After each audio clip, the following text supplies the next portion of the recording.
지금 수녀가 된 것을 후회하고 있는 사람들이 많이 있으니까 그들과 같이 대화하다가 큰 그 고기를 싣고 왔는 그 마차에다가 한 칸에 만들어 가지고 거기다가 12사람의 수녀를 숨겨 가지고 탈출시킵니다. 어느 시골길을 무더운 여름날 두 사람이 걷고 있습니다. 날씨는 좋았는데 갑자기 먹구름이 확 몰려오더만은 그냥 소나기가 쏟아지고 천둥 번개가 유난스럽게 요란하게 치기 시작합니다. 비를 피할 곳이 있으니까 큰 고목나무가 있으니까 그 고목나무 밑에 두 사람이 비를 피했던가 봐죠. 바로 그때입니다. 사정없이 어마무지한 천둥 번개 벼락이 그냥 바닥 떨어져 그 나무를 때려버린 거예요.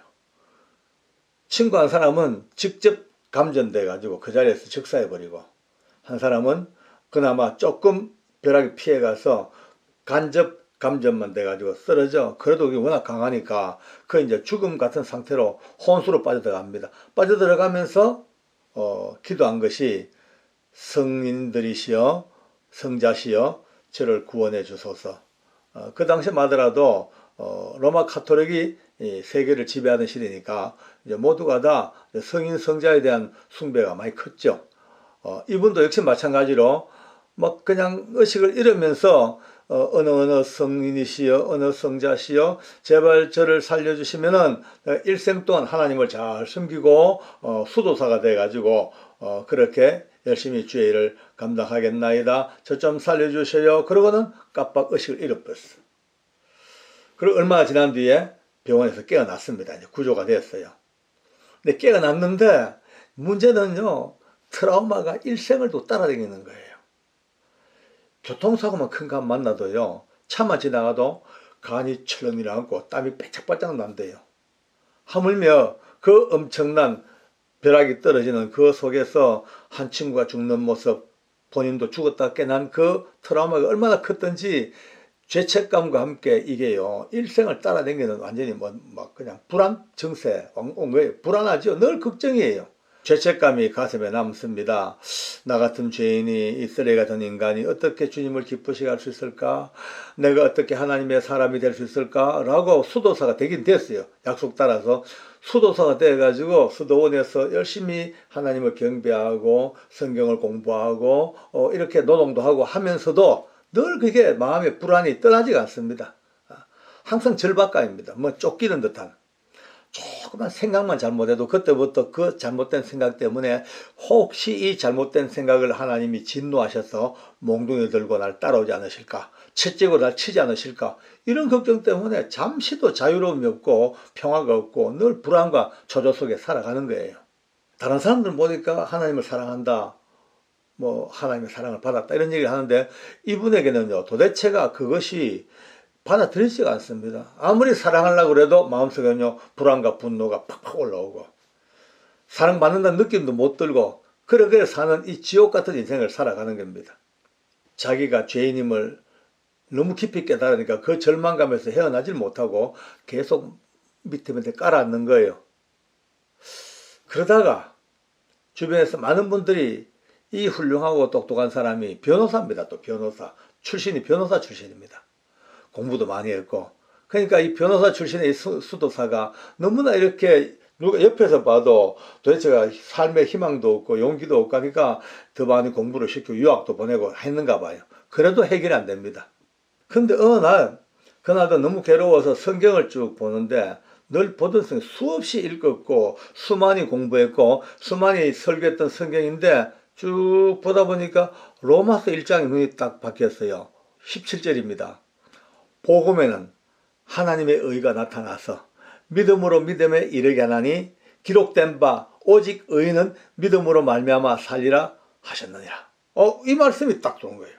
많이 봤다 했잖아요. 물론 얼마나 많이 봤겠어요. 수도사인데. 근데 그날따라 그 말씀을 보는데 갑자기 지금까지는 본인이 믿음으로 말미암아 살아야 되는 삶의 의무, 믿음으로 살아야 하는 삶의 어떤 책임감, 이것 때문에 그렇게 떠밀려 왔는데 어느 순간 하나님께서 그 눈을 여셔서 믿음으로 사는 이것이 사람의 의무와 책임도 있지만 더 큰 것은 위로부터 주시는 하나님의 의의 선물, 하나님이 인간들을 의롭다 하실 수 있는 하나님의 전능하신 그 은혜에 너무나 쉬워 보이는데도 불구하고 몰랐던 그게 눈이 뻥 뚫리는 거예요.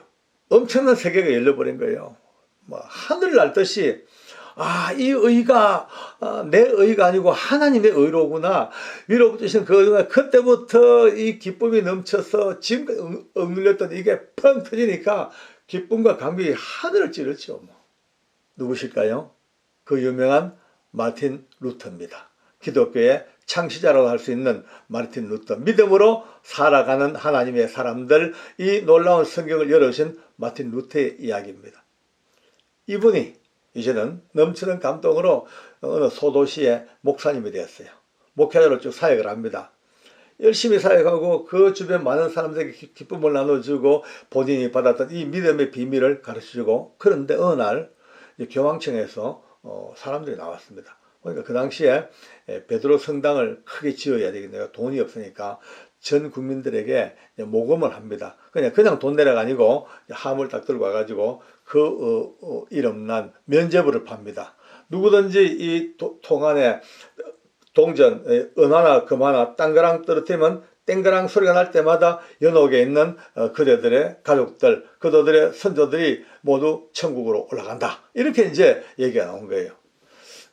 그 당시에 캐톨릭은 이제 지옥과 천국 외에 연옥이 있다고 그렇게 가르쳐 왔습니다. 연옥은 지옥 가기는 조금 그러하고, 그러다가 천국 가기도 좀 애매하고, 이런 사람들이 중간지대에 연옥에 머물러 있다가 이제 후손들이 열심히 공을 쌓고 기도 많이 하면은 그 기도의 공력으로 또 천국으로 들어가기도 하고 이렇다 하는 그런 이제 이야기에서, 이제 그러니까 누구든지 여기 돈만 땡그랑 여면은 바로 지금 천국 간다니까, 그 당시 사람들에게는 획기적인 굿뉴스죠. 너나 할 것 없이 전부 다 자기 가족 이름을 불러가면서 땡그랑 이렇게 돈 이제 거둡니다. 이제 면죄부를 팝니다. 야, 여러분요, 루터 선생님이 보실 때 말도 아니죠. 말도 아니까 드디어 이제 그냥 전쟁이 붙었습니다. 그때부터 이분이 열받아가지고요, 하나님의 은혜 말씀으로 딱 놓고 95가지의 조목조목 잘못된 반박문을 만들어가지고 성당 벽에다 딱 문에 갖다 붙여놨습니다. 드디어 교황청과 맞짱을 뜨기 시작합니다. 이거는 죽음을 각오한 맞짱이죠. 그 당시에 로마 교황청은요, 어마어마한 권력이죠. 정치와 경제 모두 왕권까지 잡고 있는 그런 때니까 그런데도 붙은 거예요. 결국은 파문돼서 파문. 우리로 말하면 출교되죠. 출교.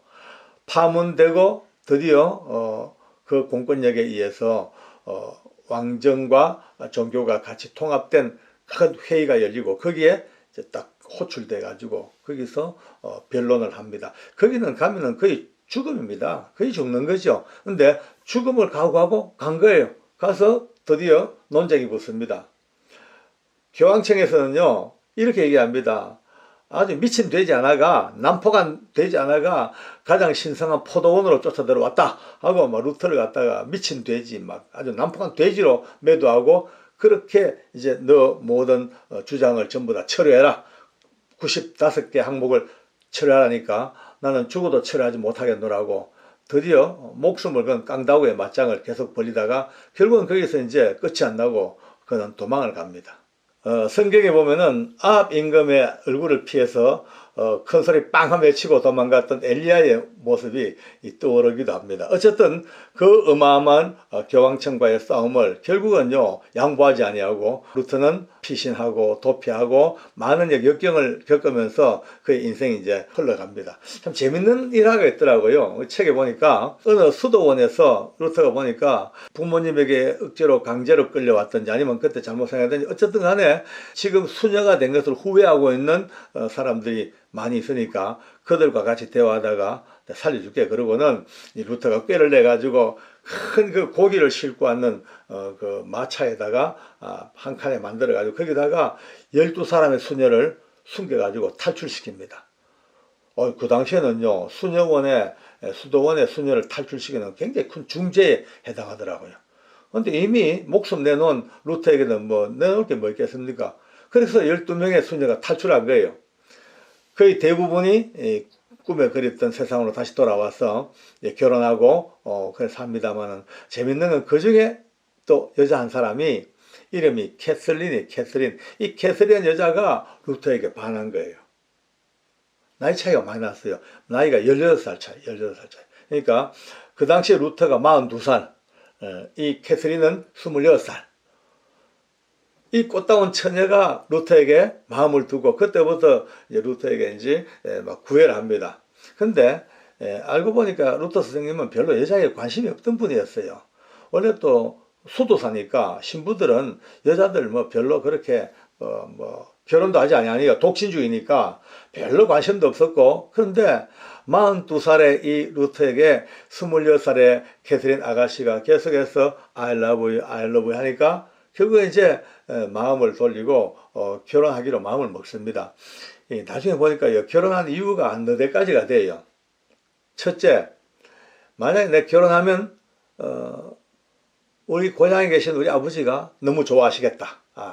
그러니까 이제 그래서 아버님을 기쁘시게 하고, 두 번째, 재밌어요. 내가 만약에 결혼하면은 교황이 엄청 열받겠다. 신부였던 내가, 그 약 올렸던 내가 또 수녀였던 또 이 아가씨와 같이 결혼했다. 이건 완전히 이거는 약 올려도 보통 약 올리는 게 아니다 싶어가지고 그래서 이제 결혼했다는 거예요. 세 번째, 결혼하면은 후사가 있어, 후사가. 아들을, 딸을 놓을 수 있으니까 그 당시에 아들, 딸에 대한 그리움이 아마 있었겠죠. 42살이니까. 그리고 이제 마지막으로 내 결혼하게 되면은 수많은 독신을 주장하는 수도사들에게 이렇게 사는 인생도 있다는 것을 보여주고 싶은 그런 마음도 있었겠죠.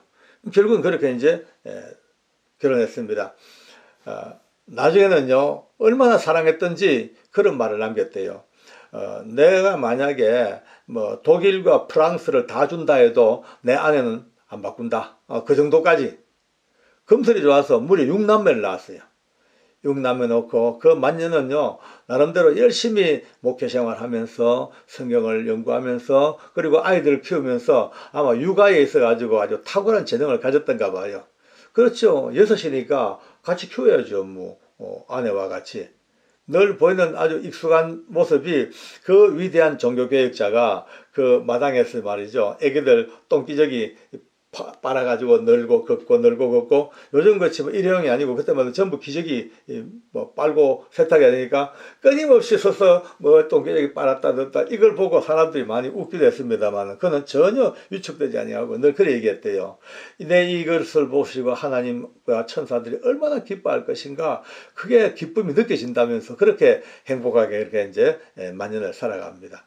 특히 이제 이 루터 선생님은 가장 중요한 것이 복음이고 그 다음에 음악이다. 그렇게 이제 정리를 했대요. 음악이야말로 하나님께서 우리 성도들에게 준 최고의 기쁨이다. 그렇게. 그 당시에는요, 일반 회중에서 성도들이 찬송을 부를 수가 없었답니다. 그저 미사 드리면요, 높은 자리에서 성가대 찬송하는 것만 듣고 있을 뿐이지 누구도 따라 부르거나 같이 회중 찬송이 없었다는 거예요. 근데 루터는 아니다, 해야 된다, 우리 성도들이 마땅히 찬송해야 된다 해가지고 회중 찬송을 열어버린 거예요. 오늘 우리가 이 교회당에 앉아가지고 마음껏 찬송 찬양하는 이것이 문을 여신 분이 바로 이분이에요. 참 고마운 분이죠. 뭐. 이분은 또 찬송가도 많이 작사하고 또 작시도 하고 그 중에 아주 우리가 기념비적인 찬송가가 내주는 강한 성이요. 그 찬송이었거든요. 내주는 강한 성이요 방패와 병기 되시니 큰 환난에서 우리를 구하여 내시리로다. 제가 이렇게 공개적으로 찬송을 부를 수 있는 것도 기적이네요. 저 못했거든요. 부끄러워서 못했어요. 이제는 부끄럽지 않습니다. 감사함으로 합니다. 어쨌든 이 루터 선생님이 이렇게 찬송가도 많이 남기시고 또 우리 회중에게 믿음으로 사는 것이 하나님의 의로 사는 것이 믿음으로 사는 것이다. 이렇게 위대한 믿음의 문을 여시고 하나님의 의를 가르쳐 주시고 또 찬송을 주시고 기타 등등 이 은혜를 안고 사시다가 드디어 63세에 이 땅을 떠났습니다. 63세에 눈을 감을 때까지 의식이 마지막 떨어질 때까지 끊임없이 이제 암송한 것이 요한복음 3장 16절. 하나님이 세상을 이처럼 사랑하사 독생자를 주셨으니 이는 저를 믿는 자마다 멸망치 아니하고 영생을 얻게 하심이라. 이 말씀을 계속해서 외우고 또 암송하다가 드디어 기력이 떨어질 때까지 하나님이 세상을 이처럼 사랑하사 독생자를 주셨으니 이는 저를 믿는 자마다 멸망치 아니하고 영생을 얻게 하심이라. 그리고는 하늘로 올라갔습니다. 우리가 늘 지니고 사는 것, 늘 평범한 것, 일상적인 것 속에 숨어있는 이와 같은 놀라운 이야기들을 우리가 들었으면 다시 한번 감사하고 감동하고 오늘의 이 평범한 삶에 주어진 일상의 삶에서 다시 한번 눈떠 감사할 수 있는 우리가 되기를 바랍니다. 기도하겠습니다. 우리 하나님 아버지 고맙습니다. 오랜 세월 전 우리에게 위대한 믿음의 역사를 눈을 열었던 루터의 이야기를 들어봅니다. 하나님, 단편적으로 읽었던 우리의 이야기들이 무슨 큰 힘이 되겠습니까만, 그러나 무엇보다 하나님 말씀 의인은 오직 믿음으로 말미암아 살리라.